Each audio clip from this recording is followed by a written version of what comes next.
Buenas noches, gracias por brindarnos el honor de su sintonía. En este espacio estamos dando cuenta desde ya el rumbo que está tomando el camino para llegar a la elección judicial, donde se van a poner en la boleta los cargos de ministro, de magistrado, de juez. Y en esta ocasión tuvimos la oportunidad de platicar con la ministra de la Suprema Corte, Yasmín Esquivel, quien aspira a continuar siendo ministra.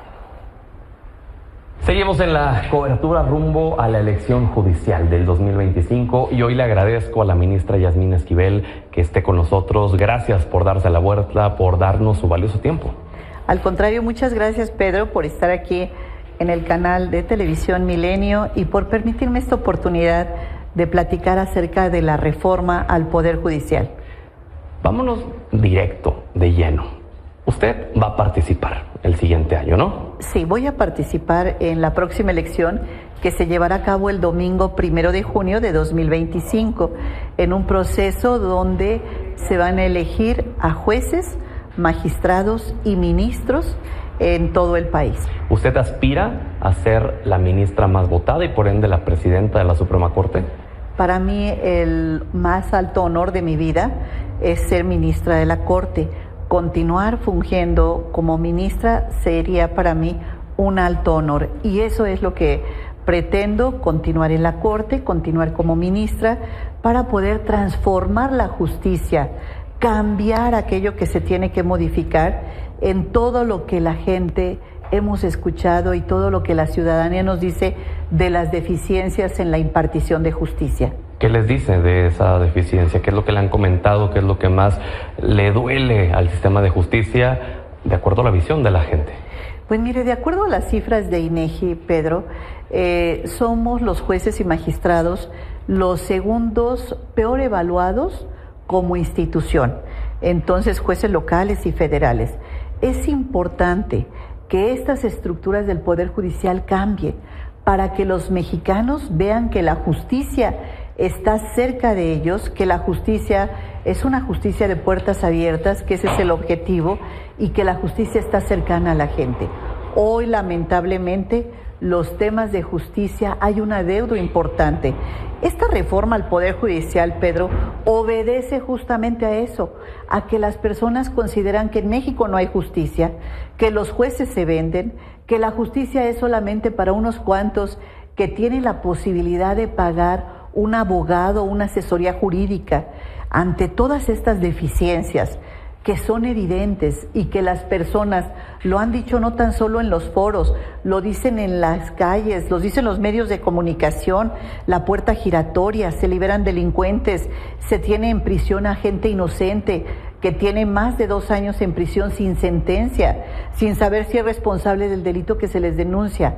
Todo esto se tiene que ir transformando, tiene que ir cambiando para que la justicia, que es una impartición, una función importantísima del Estado mexicano, ¿sí? La impartición de justicia sea algo que la gente lo sienta accesible a ellos. Hoy tenemos, por ejemplo, las defensorías públicas gratuitas no están yendo a los lugares donde se requiere también aquellos rincones más alejados de las poblaciones, donde también se requiere de asesoría jurídica y de justicia. Hoy se tiene todos estos temas pendientes y por eso continúo participando en este proceso para transformar las estructuras que tienen que cambiar en la justicia en México. Me dice, usted está en esta contienda para ser ministra. Le preguntaba si quería ser presidenta de la Corte, ser la ministra más votada. ¿No es como tal la aspiración y solo es ser ministra? La Constitución es muy clara, Pedro, donde señala que la persona, ministra o ministro, que tenga mayor número de votos, presidirá la Corte los 2 primeros años. Al término de estos 2 años, el que sigue en votación será el presidente de la Corte. Entonces, yo puedo aspirarlo, pero la determinación es de la ciudadanía que decida por quién va a votar y quién quieren que sea sus ministros y ministras en la Corte y quién evidentemente su presidente los 2 primeros años y los que siguen en función del número de votos. Esto es un tema que depende de la ciudadanía, sin embargo continuar en la Corte para mí ya sería el más alto honor después de 24 años en el servicio como impartidora de justicia.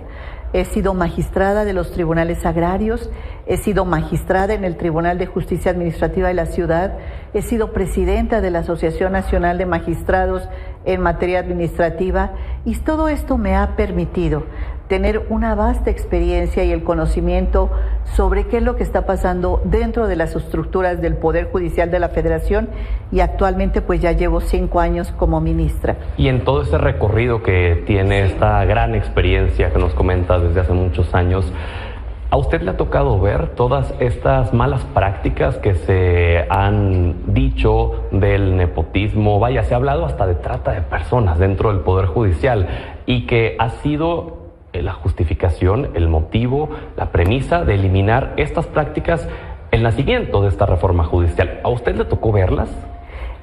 A lo largo de todo este tiempo, evidentemente he observado cómo se ha ido cambiando las instituciones, y en el caso del Poder Judicial Federal, lamentablemente existe un tema de familiarismo, un tema de nepotismo donde las personas van contratando entre ellos a los familiares, y se viene siendo una institución que se va cerrando a unas cuantas familias fundamentalmente, y esto creo que no es conveniente ni es saludable para México.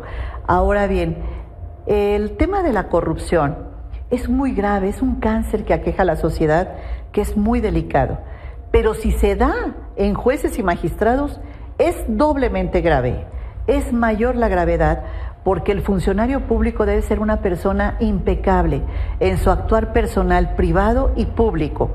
Y en este sentido, pues sí es importante señalar que cuando se dan estos casos de corrupción en una institución, ya sea el Poder Judicial Federal, el Ejecutivo, el Legislativo, debe ser sancionado severamente. Y eso no ha sucedido en el Poder Judicial Federal. Las quejas que se presentan no se tramitan, no se resuelven, no se sancionan. Los juicios son interminables, los juicios son muy largos, la justicia no llega pronta ni expedita, y todo esto se viene dando y es lo que hay que romper. Esta reforma al Poder Judicial prevé varias ventajas. Una de ellas, se crea un tribunal de disciplina judicial. Este tribunal va a recibir las quejas de los ciudadanos cuando tengan alguna inconformidad con relación al servicio del personal que labora en el Poder Judicial Federal. Este Tribunal de Disciplina Judicial tendrá los mecanismos para que se pueda defender el juzgador y para analizar cuidadosamente si esa queja tiene fundamento legal. No se trata tampoco de una cacería de brujas, pero sí de analizar objetivamente aquellos casos donde se encuentren elementos para poder sancionar a un servidor público dentro del Poder Judicial. Esa es una de las varias ventajas que tiene esta gran reforma al Poder Judicial. Y ahí me gustaría hacerle una pregunta. Ahí, conforme está dictaminado en la ley, este tribunal que va a sancionar a quienes no hagan bien su trabajo, ¿hay la garantía en que efectivamente sancionen solo las conductas inapropiadas y no sancionen solo por la ideología o las resoluciones que emitan? En el proceso de reforma al Poder Judicial, lo que queremos son jueces independientes y autónomos, que resuelvan cada expediente ajeno a cualquier presión política, económica, social, familiar, ajena a lo que es el expediente y lo que existe en autos.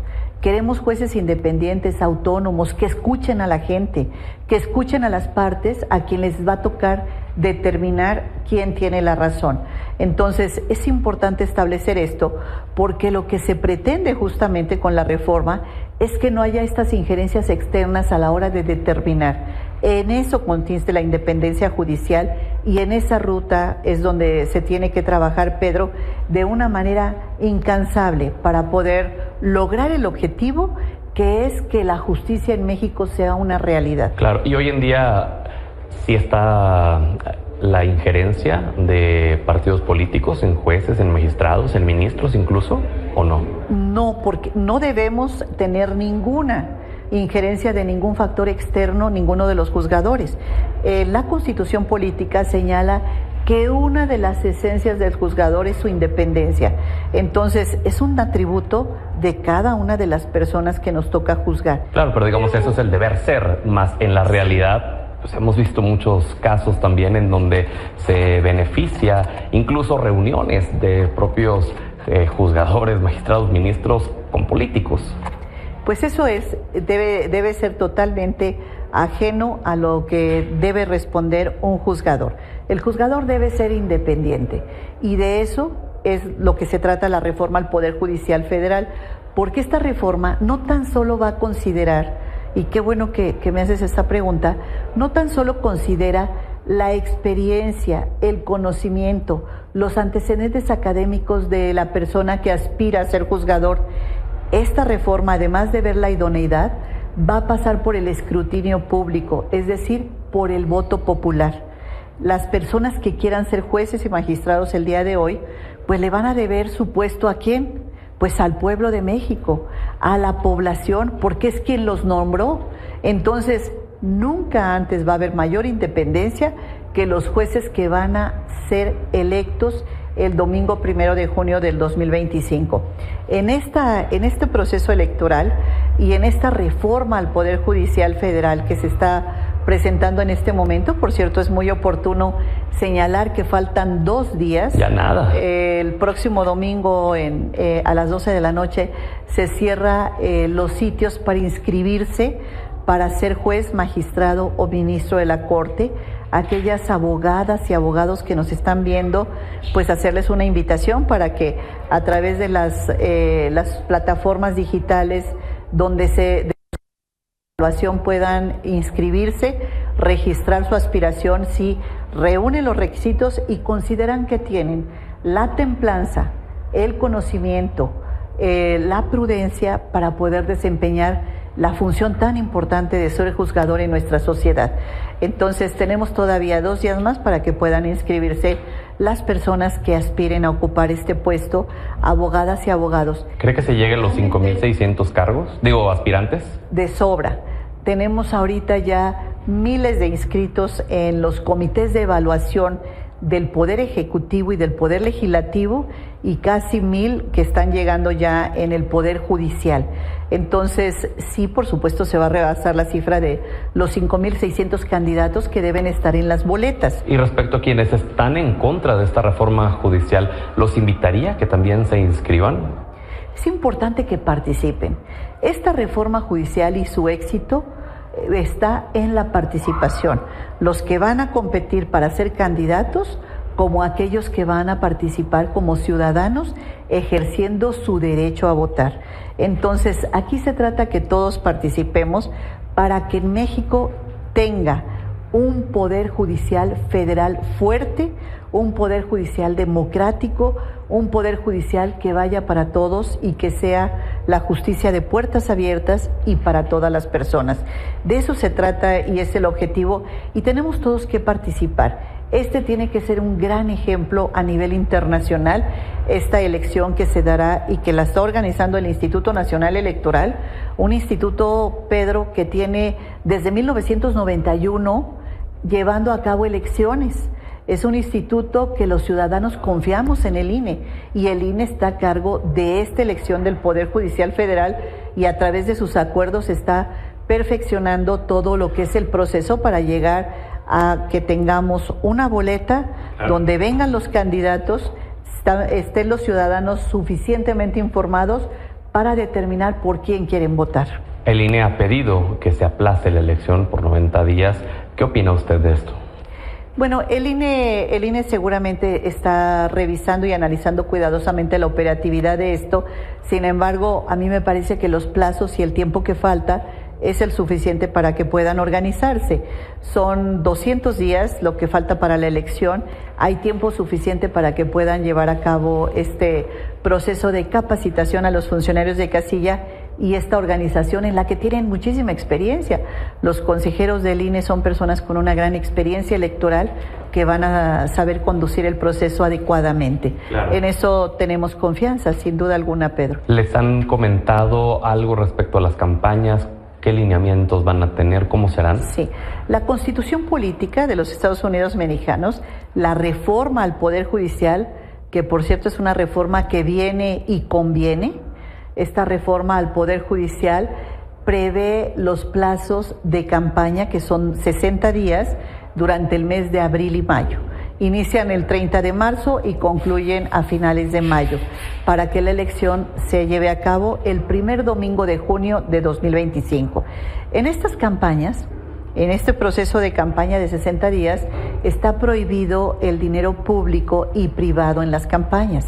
También está prohibido pagarle a los medios de comunicación para que puedan llevar a cabo estos spots o estos pautados a través de redes sociales.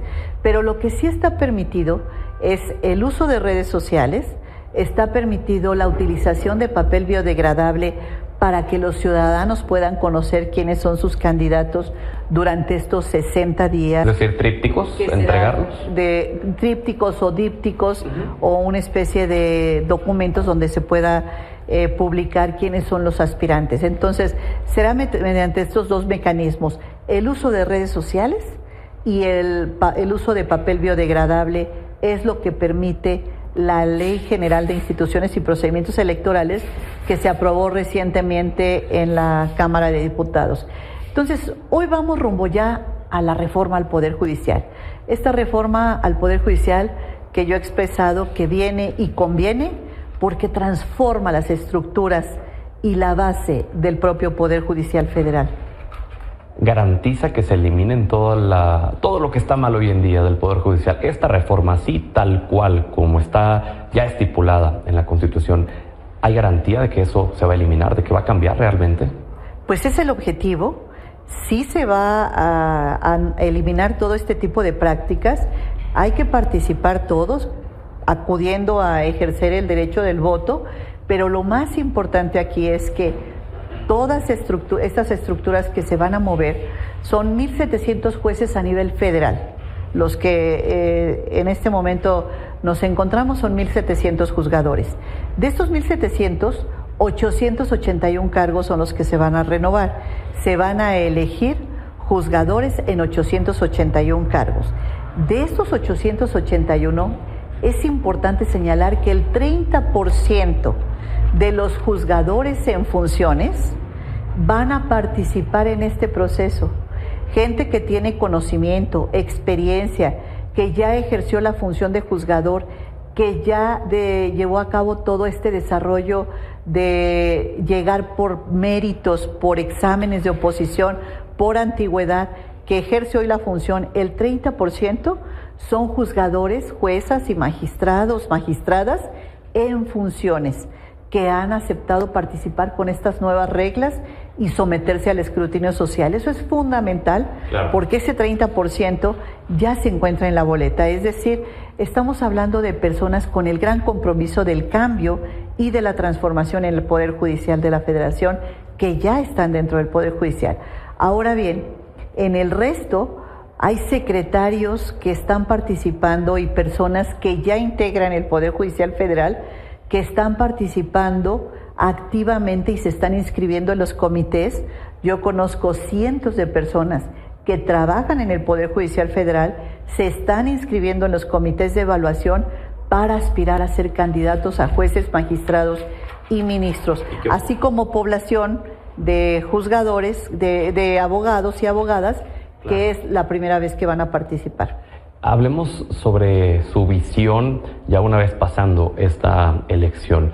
¿Cómo ve usted al sistema de justicia coexistiendo con los demás poderes? Porque una de las críticas más fuertes es que no habrá división de poderes. Una de las críticas que se le hace a la reforma judicial es que se busca un sistema de justicia a modo para el Poder Ejecutivo principalmente y combinado con el Poder Legislativo. ¿Qué opina usted de eso?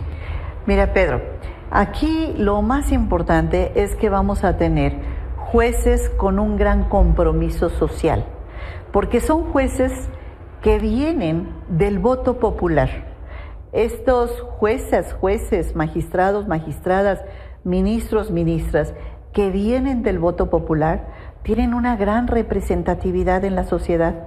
van a tener una gran posibilidad de que la función que se desempeña hoy, pues no se la deben a una persona que les ayudó a ser juez o a un órgano colegiado como es ahora el Consejo de la Judicatura, que es el que nombra a los jueces y magistrados. No, se lo va a deber al pueblo de México, a la población. Entonces, ¿a quién tiene que rendirle cuentas? A la población, y esto va a permitir que estos jueces, nuestros jueces electos democráticamente, ya sea los que desempeñan el cargo en funciones en este momento, o bien los abogados y abogadas nuevos que van a inscribirse, tengan esa gran solidez y ese gran respaldo popular que les va a dar la libertad de resolver conforme a constancias, a su conocimiento y a lo que existe en los autos del expediente, sin ninguna injerencia ajena, porque se deben únicamente al voto del pueblo de México. Eso es el compromiso que se tiene, y es muy importante destacar que en la reforma al Poder Judicial hay tres ventajas que yo quisiera destacar en tu programa, Pedro. Uno es la paridad de género. Ahora se van a dar los nombramientos y en cuanto a un hombre y una mujer, 1 y 1, de tal manera que de los 881 cargos que se van a elegir, 440 van a ser para mujeres y 440 para hombres. Es tiempo de mujeres, es tiempo de que las abogadas participen, porque ahora se van a asignar estos cargos mediante el voto popular 1 a 1, es decir, 50-50, que es importante destacarlo porque en el Poder Ejecutivo se tiene hoy una distribución paritaria, en el Legislativo se tiene la legislatura de la paridad 50-50, pero en el Poder Judicial no. En el Poder Judicial apenas se llega a un 25% de la presencia de mujeres en el cargo de juezas y magistradas. Este porcentaje evidentemente va a subir a la hora después del día domingo 1 de julio. Claro. Y algo que para nosotras las mujeres ha sido una aspiración, pues justamente de mis abuelas, inclusive de mi madre, fue ver a la primera mujer encabezando la presidencia de México. En la doctora Claudia Sheinbaum, nosotras, mi generación, está viendo que llega la primera mujer a la presidencia de México. Y esto es algo muy relevante porque la presencia de la mujer, si en la sociedad somos la mitad, pues queremos esa participación paritaria en todos los órganos de decisión. Entonces, en el Poder Judicial Federal, imagínate nada más, ha habido cerca de 500 hombres ministros a lo largo de 200 años y mujeres solamente hemos sido 15. Ha habido un vacío enorme entre la presencia masculina en ministros y la presencia femenina, que apenas llegamos a 15 mujeres.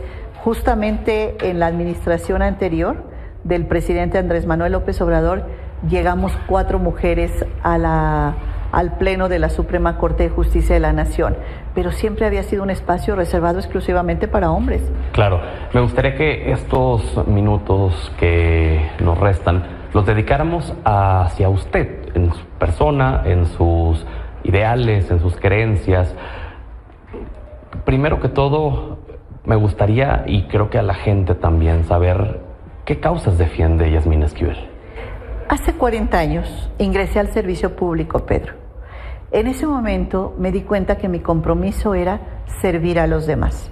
El servicio público, yo siendo estudiante, ingresé en aquel entonces a la delegación Coyoacán y me di cuenta que este compromiso con el servicio público era mi vocación. Eso muy jovencita, inicié hace ya casi 40 años. Y hace 24 años, cuando yo tuve contacto con un primer expediente para dictaminarlo ya como juzgadora, es cuando vi mi compromiso por la justicia, que es darle a cada quien lo que le corresponde. El compromiso que tengo hoy es con la justicia de puertas abiertas, con una justicia cercana a la gente, que ha sido inclusive un lema que desde el año 2004 que llegué al Tribunal Administrativo de la Ciudad de México, fue el lema que siempre publiqué en mis informes y en los libros: un tribunal cercano a la gente, porque es lo que las personas quieren, esta justicia para todos, que llegue a los rincones, inclusive más apartados. Siendo magistrada de los tribunales agrarios, esta inmediatez que permite al magistrado agrario tener con las partes, me enseñó y aprendí que es la única forma en que puede el juzgador tener contacto con quien va a decidir. Claro. Mira, detrás de cada uno de los expedientes que tengo a mi alcance, yo sé y estoy consciente que está la vida, la libertad, el patrimonio, el futuro de una persona, de unas personas, de un núcleo de población, de un colectivo que están exigiendo justicia. Entonces, cuando uno tiene conciencia de que detrás de ese expediente existe una persona, sí, ese expediente frío que vemos en nuestros archivos, que existe una persona y que esa persona está exigiendo justicia, y para esa persona ese es el expediente más relevante. Para nosotros también tiene que serlo. Es cuando te das cuenta a dónde tenemos que avanzar. Claro. Y tenemos que hoy avanzar en una justicia que se transforme para el bien de los mexicanos y que sea una justicia con puertas abiertas, justicia cercana a la gente y justicia donde no sea nada más para una élite o para una persona que tiene para pagar un abogado o una asesoría jurídica, sí, sino sea también para aquellos que no lo tienen. Y sea una justicia para todos, porque no nada más tiene que ser para los que tienen, sino también para los que menos tienen. Hay que entrarle también a los temas duros y me gustaría abordar dos de las principales críticas que se le hacen a su persona. Lo primero fue el tema de las tesis. ¿Qué le dice a las personas que todavía se quedaron quizás con alguna idea referente a eso que pasó con las tesis? Fue un tema evidentemente político, un tema que sale justamente 8 días antes de que se lleve a cabo la votación por la presidencia de la Suprema Corte de Justicia de la Nación. Sale este tema político que hace 38 años hay una tesis igual a la mía de otro alumno de la Facultad de Derecho. Evidentemente esto fue una falsedad absoluta.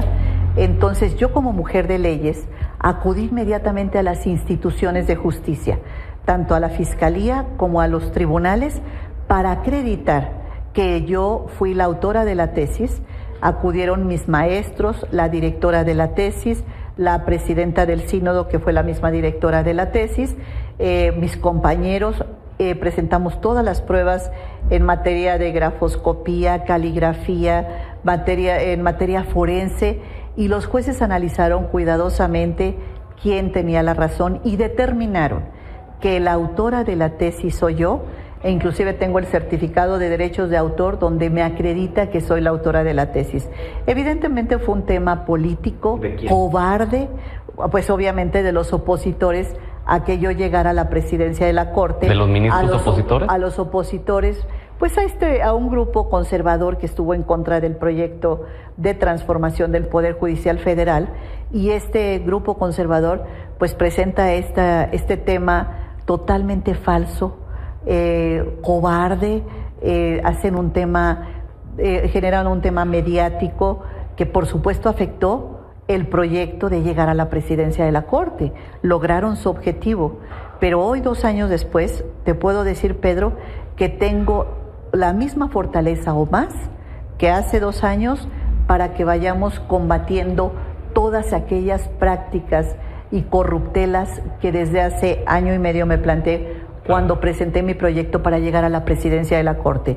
Entonces, en ese tema estoy muy tranquila y creo yo y considero es un caso totalmente cerrado desde el punto de vista jurídico, político y judicial. ¿No teme más ataques de ese grupo al que refiere de aquí a que sea la elección? Pues siempre estamos atentos, ¿no?, por todo lo que pueda suceder y alertas. Ahora, hablando de política, la otra crítica que se le hace a su persona es su cercanía con la 4T. Y quiero preguntarle, ¿es así? ¿Usted es cercana a la 4T? Todas las personas que integramos las instituciones tenemos convicciones personales, convicciones políticas y convicciones en relación a los temas que estamos viendo. Yo he sido una persona que coincido con el proyecto de transformación de las instituciones en beneficio de nuestro país. Las instituciones deben cambiar. México está cambiando. Los mexicanos están más informados cada día de lo que pasa en sus instituciones. En este proyecto de transformación yo coincido en cuanto a que hay que remover todo aquello para lograr que, pues, la igualdad sustantiva, la igualdad entre todos los mexicanos, la igualdad entre las personas, que no haya los de arriba y los de abajo, sino que todos seamos iguales en derechos, y en esa ruta estoy totalmente enfocada. Esa es la ruta en la que creo y esa es la ruta en la que confío, Pedro. Y las personas que nos ven pueden tener la certeza en que si usted llega de nuevo a ser ministra, va a responder solamente a sus ideales, a sus creencias de la impartición de justicia, y no a si le piden de parte del Ejecutivo o del Legislativo de la 4T. Tengo una convicción de independencia, imparcialidad y autonomía desde hace muchísimos años. Quien me conoce sabe esta convicción, que es por la justicia y de acuerdo a lo que exista dentro de los expedientes. Lo que existe dentro de los expedientes no existe. Y cuando nosotros como juzgadores debemos resolver en función de lo que estamos analizando y viendo en ese momento. Entonces, mi imparcialidad, mi independencia, mi integridad y mi autonomía están totalmente intocados en el momento en que me toca decidir. Y ya por último, ¿algún mensaje que le gustaría enviarle a las personas que nos están viendo?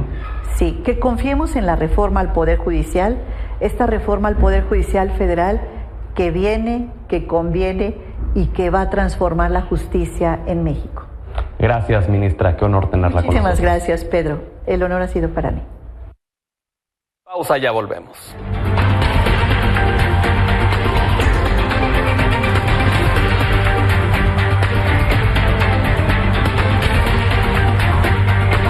Zen Experience, un festival para el alma, con Deepak Chopra, el gurú más influyente de los últimos tiempos, con más de 90 libros y 25 bestsellers, yoga, meditación, breathwork, sound healing, biohacking, ayurveda, música, arte y cultura, 50 talentos nacionales e internacionales del wellness. Obtén tus boletos en zenexperience.mx. No te lo pierdas. No olvides darle color a tus sueños con el regalón regalitro de Comex. Cubeta regala galón, galón regala litro. Además, 20% de descuento en productos seleccionados. Comex, vive tus sueños. Las noticias marcan la ruta de búsqueda de las historias que debemos contar. Nuestra responsabilidad, preguntar, investigar, analizar, revisar todos los ángulos de la información. En el sitio donde ocurren los hechos, conversando con los testigos, las víctimas y las autoridades. Se trata, simplemente, de poner al periodismo al frente, con profesionalismo, credibilidad y carácter. Soy Alejandro Domínguez y los espero de lunes a viernes a las 22 horas. El grupo de medios digitales más grande del país. Multimedios. Número 1 de México. 28.987.000 usuarios únicos. Tu confianza nos hace crecer. Motores al Día. Con Arturo Rivera.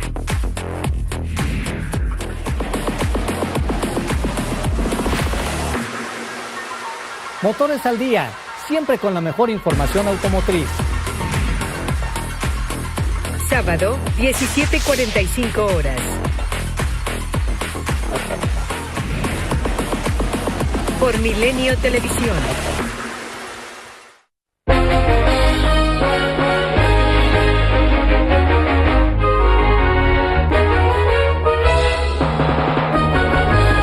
Buenas noches, don Manuel Somoza. ¿Cómo cierran la semana los mercados? ¿Qué tal, Pedro? Buenas noches. Bueno, pues toda la semana los mercados estuvieron con una enorme volatilidad. Sin embargo, cierran con números negros, sobre todo en los Estados Unidos y en Europa. El Dow Jones hoy subió 0.97, Nasdaq 0.16, Standard & Poor's 0.35, y hoy también tuvimos un alza en la Bolsa Mexicana de Valores.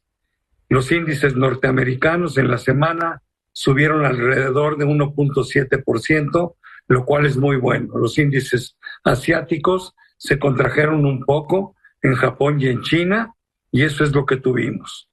El efecto dominante fue la guerra entre Rusia y Ucrania, que hizo que los mercados tuvieran alzas negativas y luego cerraran de forma positiva.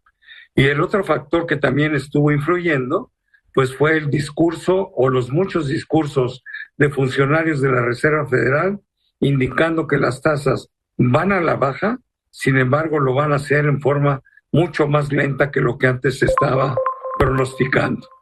No hubo muchas referencias económicas. La semana entrante viene un dato muy importante, que es el índice PCE, que es el Personal Consumption Expenditure, que mide la inflación de los productos que más consumen los norteamericanos. Vamos a ver si ese índice confirma que realmente la inflación va hacia abajo. Ahora, en cuanto a lo que debemos esperar de la Reserva Federal el 18 de diciembre, pues es un volado. Las probabilidades de alza y de baja están 50-50, o sea que en este momento la moneda está en el aire y no sabemos si la Reserva Federal va a bajar. Por lo que se refiere a México, salió hoy un muy buen índice de inflación a la baja en la primera quincena del mes de noviembre, lo cual, desde mi punto de vista, va a permitir que Banxico, independientemente de lo que haga la Fed, ¿sí?, el día 19 de diciembre bajará la tasa 1/4 punto. Pues, don Manuel, qué honor tenerlo con nosotros, cerrar la semana con usted. Gracias. Gracias a ti, saludos a la audiencia. Nos vemos el lunes próximo. Buen fin de semana. Mi estimado Rapé, bienvenido. Sí, querido Pedro. Vamos con los cartones, ¿no? Vamos con los cartones que están buenísimos y por eso nos estamos riendo, no por otra cosa. Con la venia de Cartoon Movement y de Cartoon for Peace vamos a ver los cartones de la semana. La mayoría son de Estados Unidos y empezamos con Adam Siglis desde Estados Unidos, donde vemos que la libertad es despedida. ¿Te acuerdas? Y la justicia seguramente también. Obviamente también está esperando en la sala de espera. Exacto, sí. Venga con el siguiente, que es... a ver, qué bueno está. ¿Quién empezó primero? Órale. Barry Blitt nos regala esta joya. ¿Tú quién crees que sea el que mueve ahí? Ay, no sé. Creo que es Elon Musk. Pero bueno, Taylor Jones nos regala esta joya también. ¿Te acuerdas de este ex integrante del gabinete que no duró, pero nada, ¿sí?, naditita? Pues nada que ver. El cuate, pues ahí se ve cuáles son sus verdaderos intereses. El que sigue es de Amorim, ya un viejo conocido de esta sección. Desde Brasil nos regala este cartón de la despedida de Biden. Le deja ahí un regalito a Zelensky. Dice, yo ya me voy, ya no va a ser mi problema. Sí. Dice Donald Trump que lo puede resolver con una llamada. A ver si así con estas nuevas condiciones lo puede hacer. A ver, porque me recuerda a Fox con sus 20 minutos. Déjame hablar con los zapatistas 20 minutos. A ver, y ahorita arreglamos el problema. Gargalo desde Portugal nos regala también cartoncito donde vemos que el Biden es el mismo misil de despedida ahí en la Plaza Roja. Pero aparte pareciera que lo disfruta. Sí. Las expresiones que tiene, caray. Y nosotros aquí viendo cómo se incendia el mundo. Daniel Boris desde Estados Unidos nos regala también joyita donde, bueno, pues mientras está preparando el mundo para la devastación, vemos que ahí alguien ya se está desesperando de a ver a qué horas. Pues la muerte. Déjenme chambear. Emad Hayag, nuestro viejo colega, nos regala esta joya de cartón. Mira todo lo que está en la estela, en el humo del misil. Vemos la paloma de la paz, el grito, el pensador, vemos ahí una mesa de discusión, vemos el Guernica, la paloma de la paz, vemos las redes sociales, todo lo que... es como ver la película completa antes de morir. Exactamente. Y vamos con el siguiente. Borkovic desde Serbia nos regala esta joya donde la carrera ya inició desde hace rato, pero pues a ver quién gana, si la paz o la devastación. Y el penúltimo de Matt Hayek, otra vez desde Jordania, nos regala esta justicia, esta balanza, donde pues es la carita de Bibi Netanyahu. Que le emitieron orden de aprehensión. Así es. Y este es el cartón que te decía. Kamensky nos regala pues lo que vale un plátano pegado en la pared, con gaffer, 6.2 millones y 000 pesos. Ya ni te pregunto cómo se siente eso. Ya lo platicamos fuera del aire y se siente muy feo. Gracias, maestro. Gracias a ti. Y gracias a usted por habernos brindado el honor de su sintonía. Que tenga un excelente fin de semana. Nos vemos el lunes.